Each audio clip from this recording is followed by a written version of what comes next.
Okay, nothing. Looks good. Good morning, boys and girls. It is so nice to see you. It's been a while. It's a beautiful day here at my house.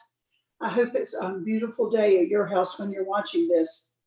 We're going to talk this week about, and I'm sure it's all been introduced to you, about Jesus and water.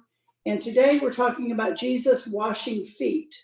And while we're doing our cooking, I want you to think about, we all know the story of Jesus and his disciples were in the upper room.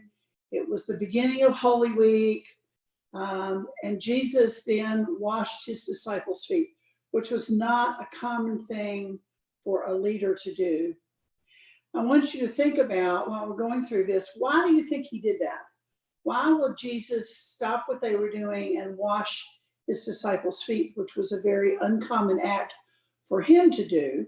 The washing of feet was common, but for him to wash their feet was not. So think about that as we go through our making of feet.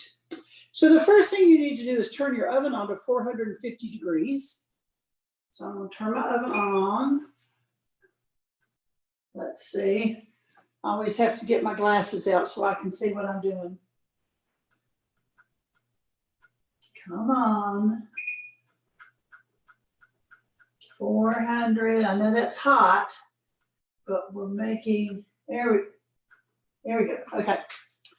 And then the next thing you need to do is to make sure that you wash your hands. I've just washed my hands and getting ready, so my hands are clean. But if you have not washed your hands, make sure that you wash your hands. We have to practice good hygiene. Hygiene meaning that we do this in the cleanest way possible. And girls and or boys, if you have hair that kind of falls down on your face, tuck it behind your ears or pull it back in a ponytail. We don't need hair in our food. That's kind of nasty. So the next thing we do is, of course, we do our mise en place, which means everything in its place. What do we need in order to make this? So the first thing you need is your box of pie crust mix. I'm using a Betty Crocker. Some of you may have Jif. I couldn't find that at my store. This is what I found at my store.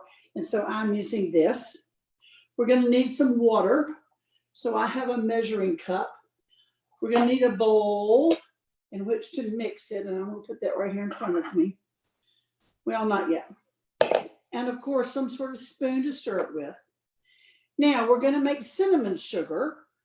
So you need some sort of a jar or a bowl or something. I actually have a cinnamon sugar shaker at my house because when my kids were little, we made cinnamon sugar toast a lot.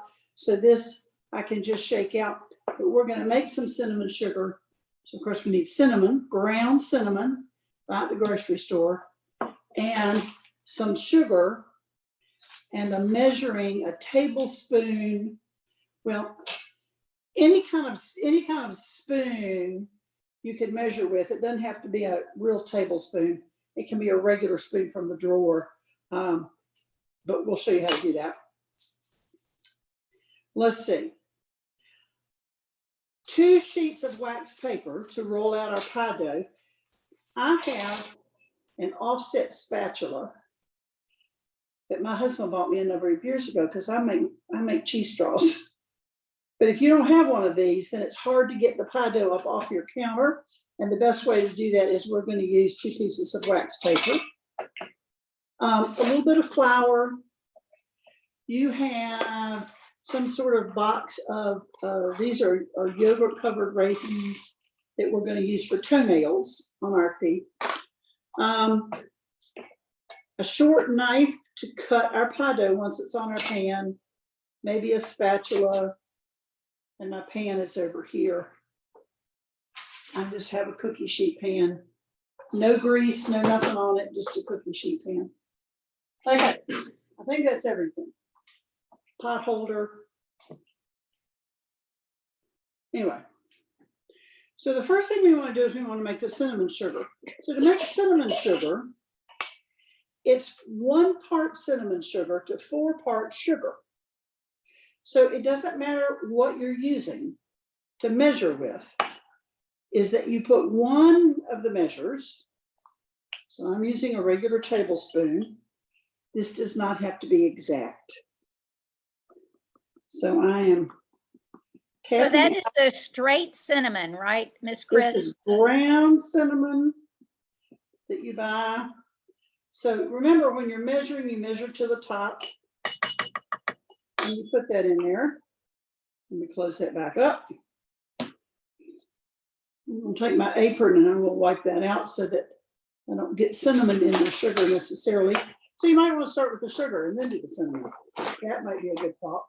So I need 4 of these. One, I always count out loud because otherwise I forget. 2, 3, 4.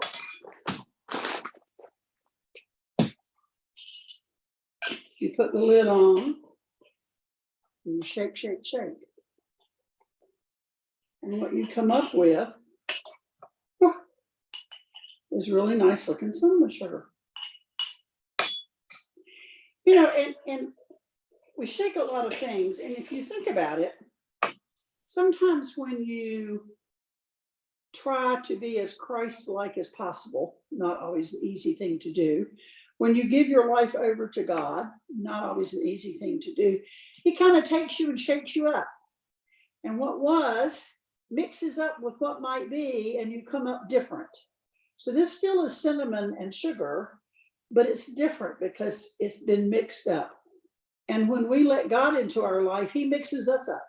And we're still the same, we're just kind of better and mixed up. So now we have cinnamon sugar. I'm going to take my cinnamon and my sugar, I'm going to put it over here all the way. Okay, so then the next thing is to make the pie crust. Okay, so the back of my box says to cook it at 450 degrees. Remember, you should read the directions. It says, stir pie crust mix in cold water. That's 1/3 of a cup of cold water. That's important. Until pastry forms a ball. 2, flatten the ball into a round or 2 rounds from this box. Roll out to the desired, this is for a pie crust, but we might make it a little thicker than a pie crust. 3, it says put in a pie plate. We're not going to put it in the pie plate. We're going to put it on our cookie sheet. And then bake it for 10 minutes at 450 degrees. All right. I have my trusty scissors because when I tear the bag, I make a mess. You know me, I cut in the bag, in the bowl, so that if I do make a mess, it falls in the bowl. And just dump the whole everything out into the bowl. Put our mess back. Look, over there. Well, that fell off the counter, but that's okay. So we need 1/3 of a cup of cold water. Go to the sink. It's important with pie crust that you use cold water. You want to make a well in the middle of your pie and your hole down there in the middle, and then just pour all the water right in the middle. Okay. I find the easiest way to do this, because you're going to say it's not enough water, and yet it is to take my spoon and start moving from the outside in, kind of pulling the dry mix into the water. And you think that's not enough water, but keep mixing, keep mixing. And it may not be. When I made these earlier, I had to add a little extra, which we will do here in a minute, maybe. Okay, so at some point, it looks real crumbly like this, just crumbly. So this is why you have clean hands. Okay. So then you'll take your clean hand and you're gonna put it in here, and you see when I squeeze it together, what happens? It holds together in a ball. So we're gonna start squeezing our pie dough here, our mix together.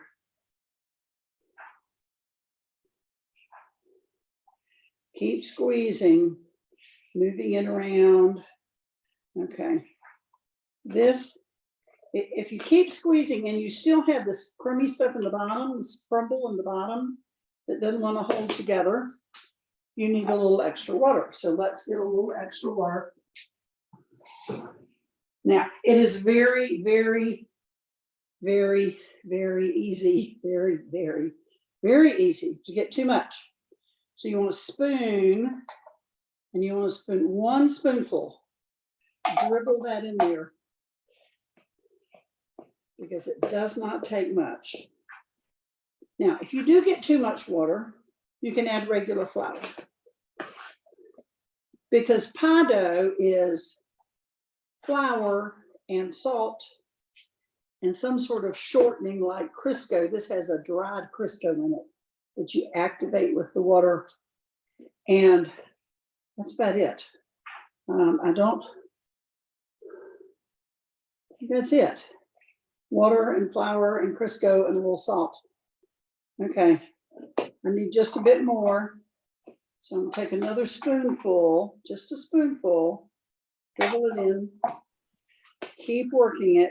Oh yeah. So Miss Chris, how can you tell when you have enough water? What are you looking for with the dough that lets you know? Well, when you can pull the dough together in a ball like this, and it doesn't want to come apart, then you have enough. See, I have some stuff in the bottom that still wants to crumble apart but I think I'm good. When you make regular pie dough from scratch, sometimes it's just this gooey mess. And when you let it sit, the flour continues to absorb all that water. So see, my bowl is clean, and you can get all this out and roll all this up. You roll it up and it picks up the little pieces in the bowl, and the bottom of your bowl is clean. And you have dough that's not sticking to your hands at all. It feels soft. You have this big ball of dough. See, it's not sticky, it's not sticky. Huh, okay. So then we want to divide it about in half. So one way to do that is to just sort of chop it in the middle, or take your hands and just sort of twist, and you have 2 balls of dough. You see, when I twisted, a few pieces fell off, but not much. So you don't want it to be sticky. You want, okay. And we think if you have the Jiffy mix that it'll be 1 ball instead of 2 balls. Miss Chris is using the Betty Crocker mix. Yeah, I don't know. I haven't seen the Jiffy mix. I couldn't find it at either the Harris Teeter or the Food Line. But Miss Margaret's going to find it for you. And anyway, so the trick then is to roll this out so that you can get it off your counter. And if you have a nice offset spatula, you can do that. But if you don't have that, then you need these 2 pieces of wax paper. So you put 1 piece of wax paper on your counter and put the ball in the middle and flatten it with your hand and your heel of your hand. So you have this sort of flat disc, making it round and bringing the edges in. And then you take your, no, you don't do it. That's relaxed. And then you take just a little bit of flour and roll it on your rolling pin so your rolling pin doesn't stick. I mean, I'm talking a half a spoonful, okay? And when you're rolling, you start in the middle and you go forward, go back to the middle and come back and turn. Go to the middle, go forward, come back to the middle, come back, okay? And if they don't have a rolling pin, a glass works, a drinking glass. A smooth-sided drinking glass works. A drinking bottle that you haven't opened, like a water bottle that you haven't opened yet, but still has the water in it, so it has some weight to it. You know, my drinking glasses have this ridge on it. And so if I'm using that, it'll put like a pattern in my dough, which is not bad. I mean, that works as well. You'll just have feet that look like they've got tread on them. And so then you want to kind of bring the edges in so that, because the edges will be craggly looking. You want them to be smooth. Now, to get this dough off of here and turn it over, you take your other piece of wax paper, you put it on there, you turn it over, and then you carefully pull this piece off, and it doesn't stick. And then you have the other side, you do the same thing. Start in the middle, roll forward. If the dough sticks to your rolling pin, you get a pinch of flour and put it on your rolling pin. You roll forward, put in the middle, roll back. You're trying to make a circle. So this technically would go into a pie shell for pie dough to make a pie with. So you want to kind of keep rolling from the middle out and feel it with your hand. It feels thick right there. That feels like a thick spot. I'm gonna roll that thick spot out.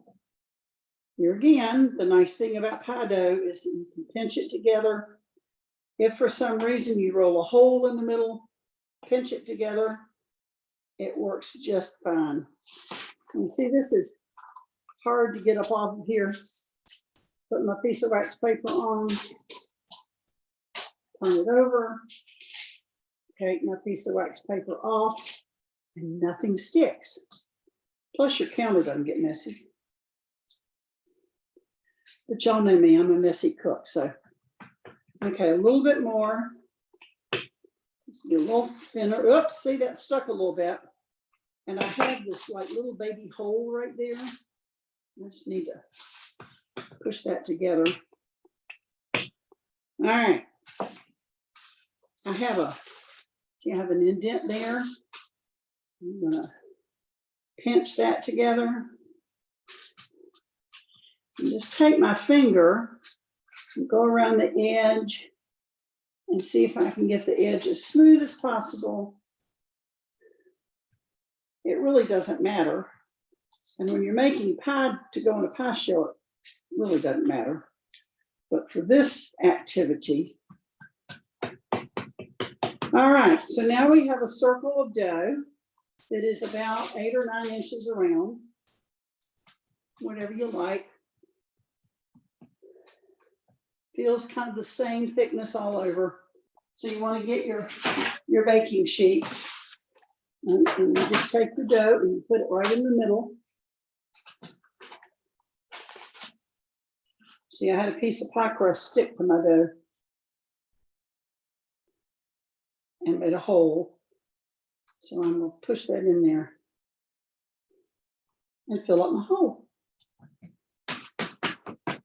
Cool. Okay.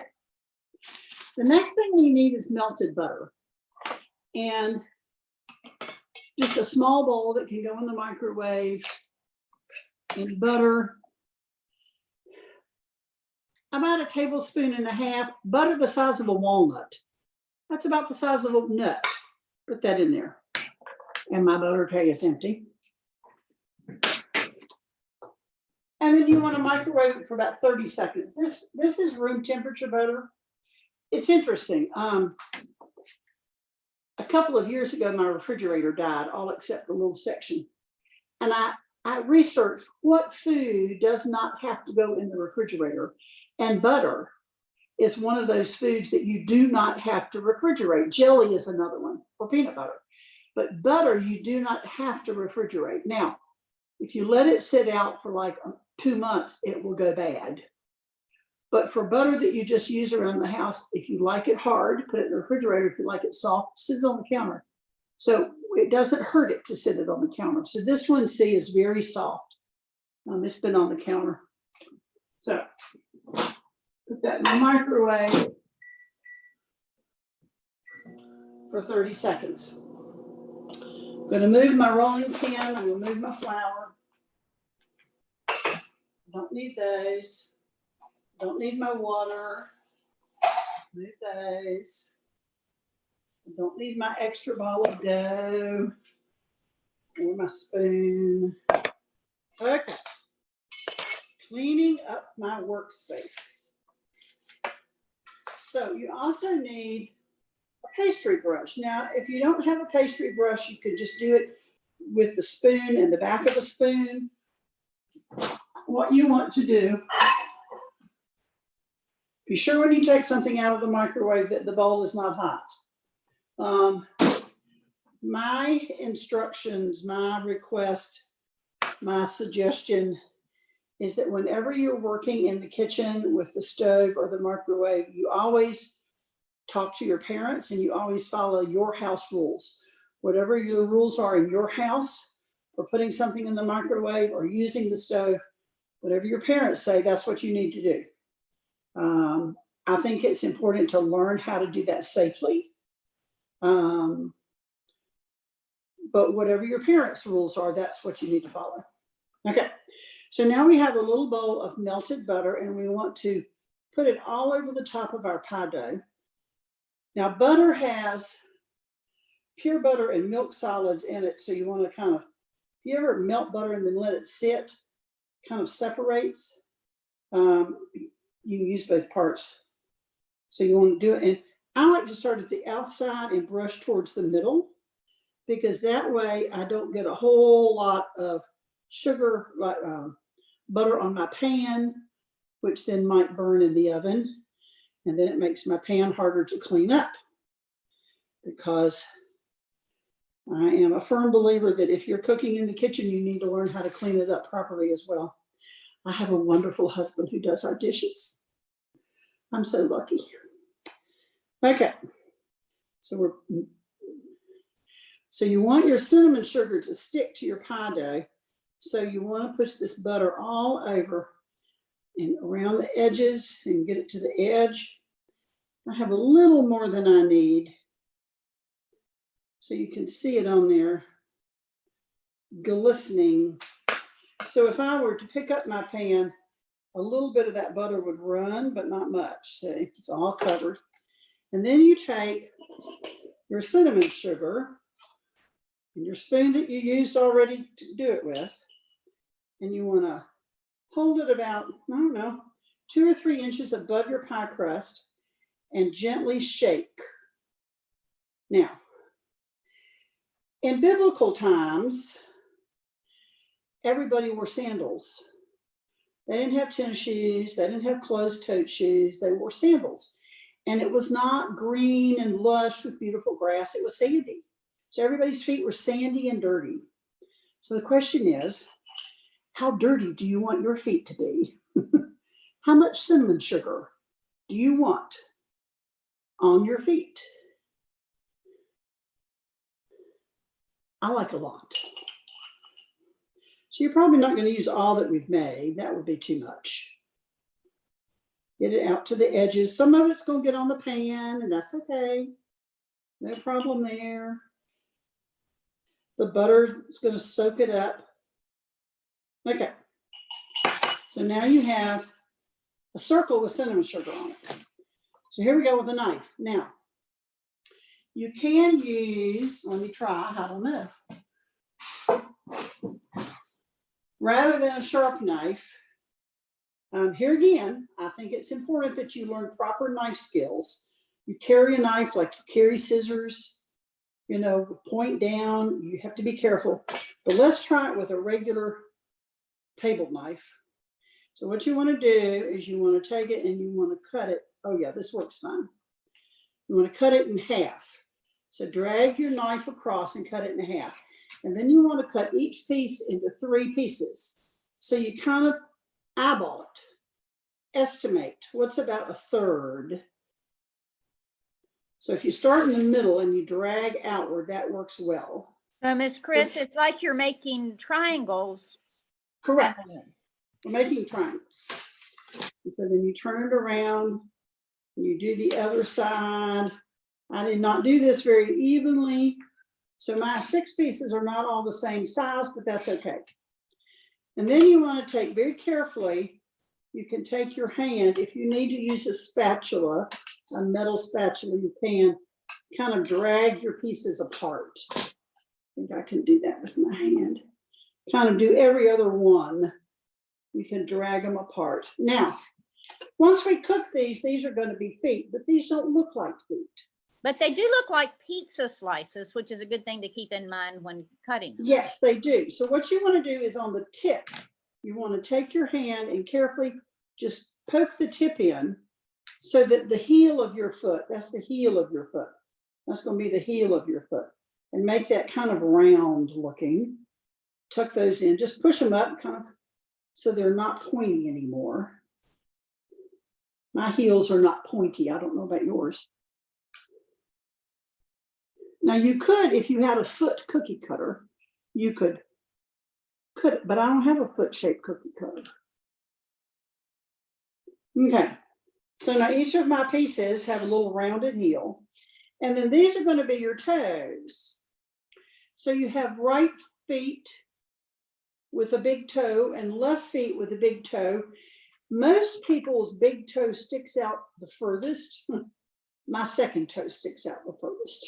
That means I'm the boss in the family. That's what that means. However, I mean, it sticks out significantly more. So the next time you see me in person, you can ask me, but I'm not picking my foot up. So what you want to do is kind of look at your piece. This looks bigger here. So I'm going to make that, I'm going to kind of round it up and poke it in. And I'm going to make that into my big toe. And then I have 4 other toes. But then you need a left foot. So you got to make this a left foot big toe. And this is a representation of a foot. See, I have a right foot and a left foot. I mean, it doesn't really look quite like a foot. But the top of our foot, the toe part of our foot is wider than the heel. And so that works. So you want to go around and you want to do that to all of your other pieces, making them with a big toe and 4 other toes, sort of, kinda, as best you can. All right. Okay. I made some earlier today to practice. And I had a right foot and a left foot until my husband came along. And now I have 2 left feet because he ate the right foot. I went, wait. He ate it anyway. That was, if you have a little extra piece of dough, you can, whatever. All right. Make a toe. And all you're doing is just sort of molding it with your hands to kind of look, it kind of looks like a duck foot, kind of like a webbed foot. All right, I think that's going to be good enough for what we want, because what we really want is to eat them. Okay, so this goes in the oven. Now remember, your oven is at 450 degrees and it's really hot.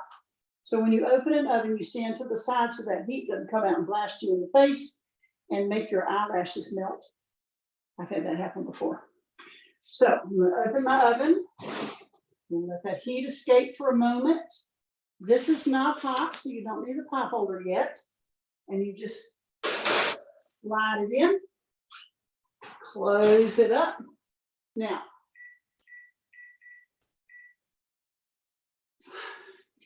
the box directions say, excuse me, I'm hot.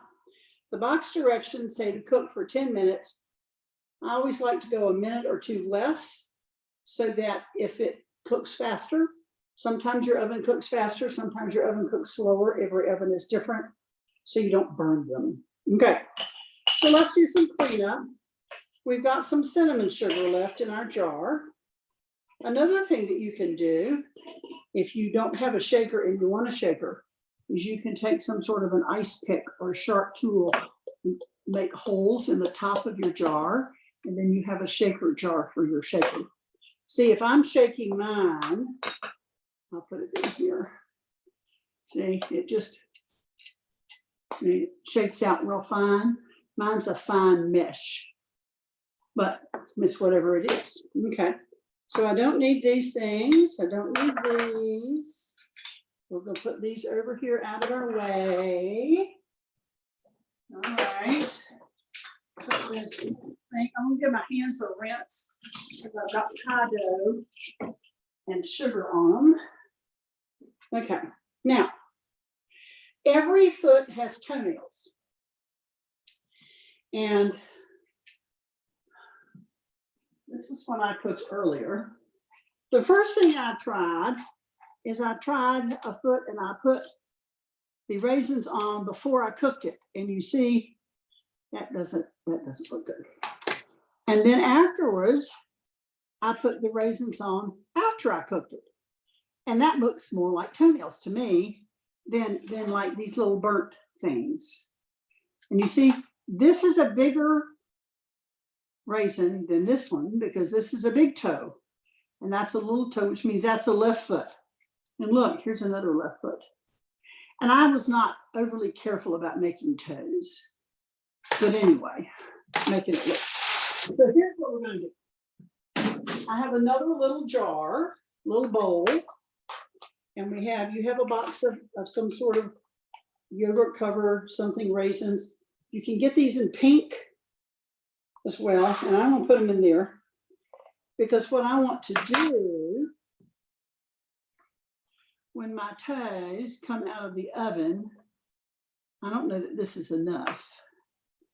We need a big toe and then 2 other toes. And some of our friends have golden raisins. So golden raisins and a smaller one. So see here I have a big toe and a next toenail and a next toenail and a 4th toenail and a baby toenail. Whoops. See, my baby toenail is a baby toenail. You can make them all the same size. It really doesn't matter. One of these little boxes, I haven't counted, 5, 10, 15, 20, 25. So that will make 5 feet and you have 6 on your pan. So I guess one of them has lost all of its toenails, or Miss Margaret gives you 2 boxes of whatever. So this is what we're going to use when it comes out of the oven. So let's talk. We have 5 minutes. Okay, in biblical times, as I said, the custom was that everybody wore sandals because it was hot and it was dry, and those were the shoes they had, and they were made out of leather. So everybody's feet were dirty, and whenever you went into someone's home, you took your shoes off at the door because your shoes were dirty. I know lots of families, my son is one of them, who want you to take your shoes off at the door, or at least not walk on the carpet with your shoes on, because at his house, you come across the dirt driveway and the gravel to get into the house. And so you've got stuff on your shoes maybe. And the lowliest of the servants would have a basin of water and they would wash the guest's feet as they came in the door. This was like the person at the bottom of the totem pole, the lowliest servant, not the one that served guests, not the one that cooked in the kitchen, but the lowly servant who did all the scrubbing and cleaning.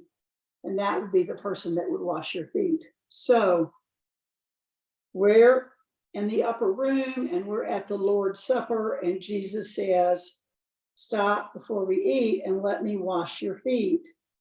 And everybody, I mean, think about that. Think about if you walked into church and Miss Jenny and Reverend Heil were standing at the door waiting to wash your feet as you came in the church. That would be really unusual. I mean, that would be like, huh? You're like supposed to be up here in the pulpit. You're supposed to be giving us the message, and yet you're here washing our feet.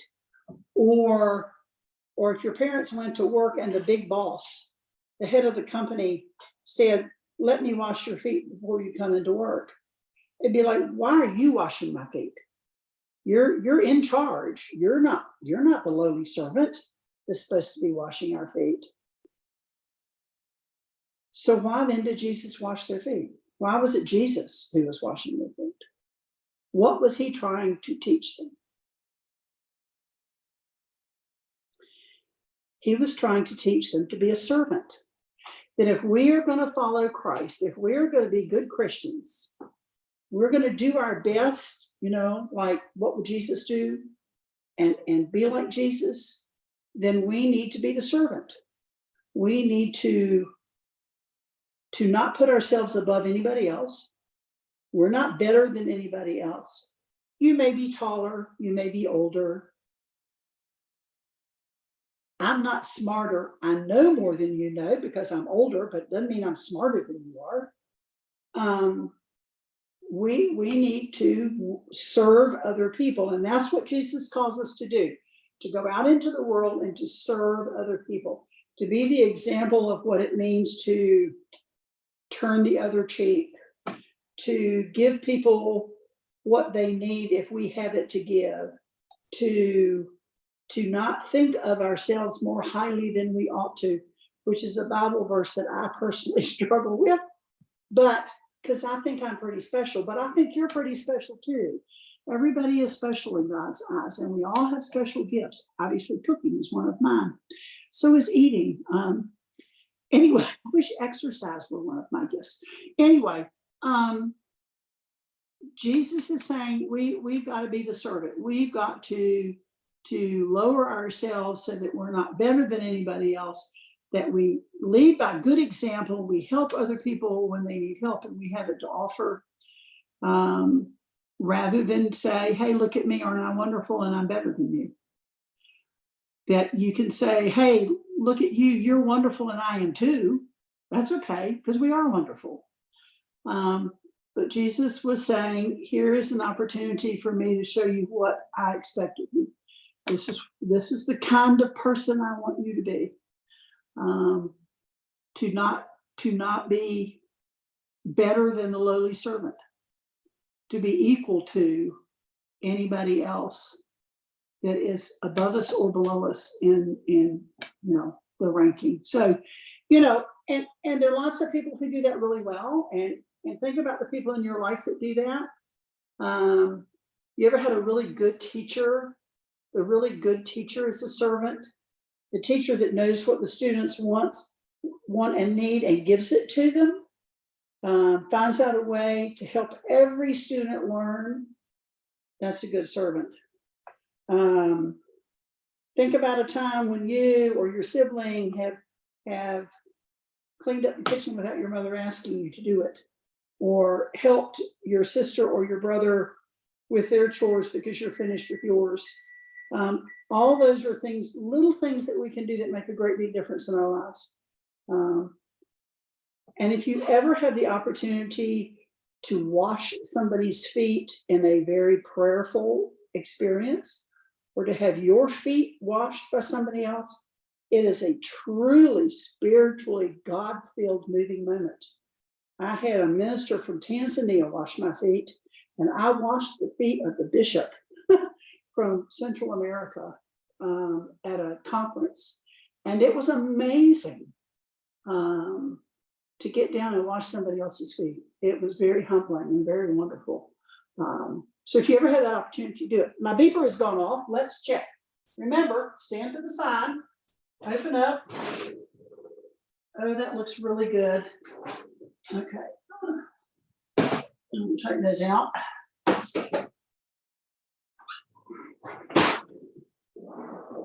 Now, you can do this on top of your stove, but you can't see. Okay, so here they are. Now, the important thing to do when you're doing your toenails is you need to do them while they're hot. So you be very careful. So you put a big, so here's a big toe and a big toe. I'm choosing the biggest ones from my thing. And we learned that we have enough. I like this one better. Okay. And so then we need a couple of more toenails. And these are sort of oblong. They're not particularly round. And just carefully put them on there. Here again, this may be something that you need help with, and that you know, the pan is very hot and the toes are hot, but you don't want to wait, because it doesn't work if you wait. Oop, there's a baby toenail. Okay. Well, here's a big one. Okay. And baby toenail.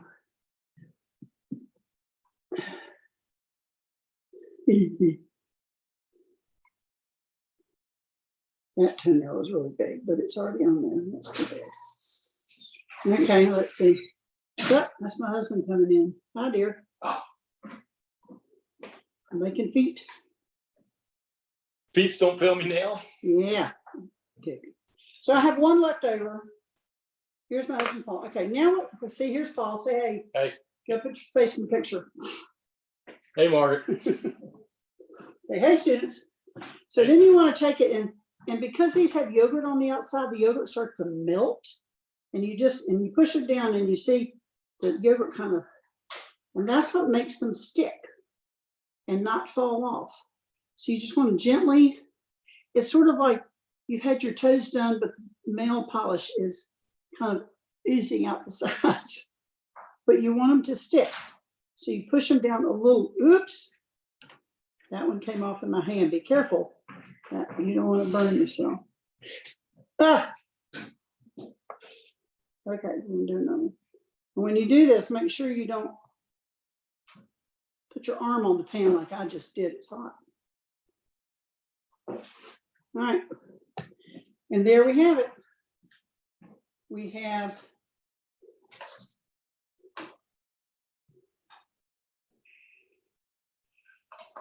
they're hot. And My so, heel. friends, you see how Miss Chris's feet look, and you can take a picture of yours to send to the educator or the pastor at your church so that we can see what yours look like too. And So Miss this Thank is the left foot. Oh no, my toe came off. Oh, that's good.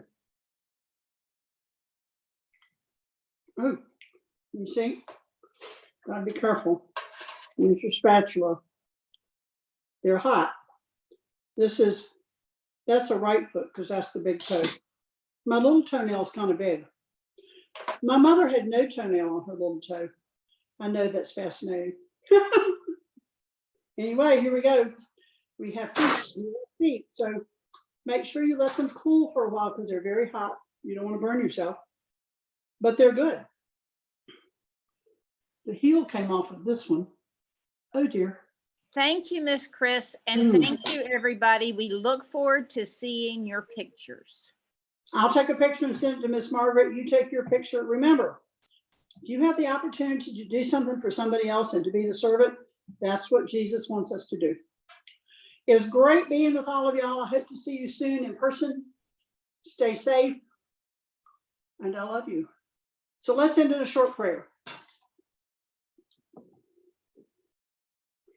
Gracious God, thank you for all you've done for us. Thank you for Jesus, whose life and ministry has showed us how we are supposed to love and treat one another. Give us the courage and the willingness to be as Christ-like as we can in our lives and to be servants for other people, doing what we can to make the life of others better. In Jesus' name we pray. Amen. Hope to see you guys soon. Bye.